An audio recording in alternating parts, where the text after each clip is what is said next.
C554 error code అసలు ఏంటి, ఆ ప్రాబ్లం ఏంటి అనేది వీడియో ద్వారా మీకు చెప్తాను. లాస్ట్ వరకు చూడండి. హాయ్ నమస్తే ఫ్రెండ్స్, ఎలా ఉన్నారు? బాగున్నారా? నేను బాగున్నానండి. అలాగే శాంసంగ్లో మనకి ఎర్రర్ కోడ్స్ని ఎలాగ ఐడెంటిఫై చేసుకోవాలనేది నేను వీడియో అయితే చేసి పెట్టాను. ఆ వీడియో అయితే కింద మన ప్లేలిస్ట్లో పెట్టాను. వీడియో అయితే చూడండి.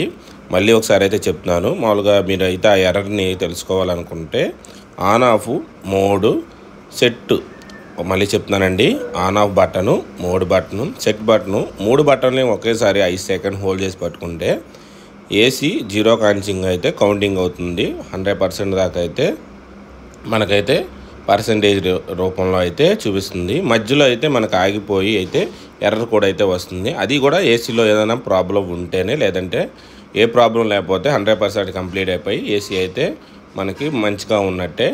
అలాగే శాంసంగ్ ఏసీలకి మాత్రమే ఇది అయితే వర్కింగ్ అవుతుంది. ఆల్రెడీ నేను శాంసంగ్లో 2 ఇయర్స్ అయితే నేను చేశానండి. అందుకనే దాని గురించి ఇన్ఫర్మేషన్ అయితే మీకు చెప్తున్నాను. అలాగే ఏసీలో మీకు ఎలాంటి ఎర్రర్ కోడ్ ఏదైనా ప్రాబ్లం ఉన్నా నాకు కామెంట్ చేయండి, దానికైతే నేను రిప్లై ఇస్తాను. ఇంకోండి 98 తర్వాత అయితే ఇక్కడికి వచ్చేసరికి ఎర్రర్ అయితే వచ్చింది. దీన్ని అయితే మేమైతే ఐడెంటిఫై చేసి కంప్లీట్ అయితే చేసాము. ఇదైతే గ్యాస్ అయితే లీక్. అలాగే మా కుర్రాడికి పాపం వర్క్లో అయితే ఫోన్ పగిలిపోయింది. పాపం తన లవర్తో మాట్లాడుతా పని తక్కువ, వీడి ఫోన్లు ఎక్కువైపోయినాయి. వీడికి ఇలాగే జరగాలి పాపం మా వాడికి.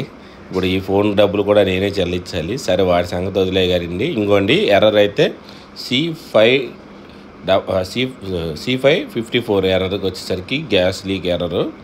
ఇంకోండి మీకు అయితే జూమ్ చేసి చూపిస్తున్నా కదా, ఇక్కడే మనకు ఎర్రర్స్ అన్నీ అయితే లిస్ట్ అయితే ఉంటుంది. ఇది ఏసీ టెక్నీషియన్కి అయితే, మన శాంసంగ్ టెక్నీషియన్ కానీ వాళ్ళకైతే ఐడియా ఉంటుంది.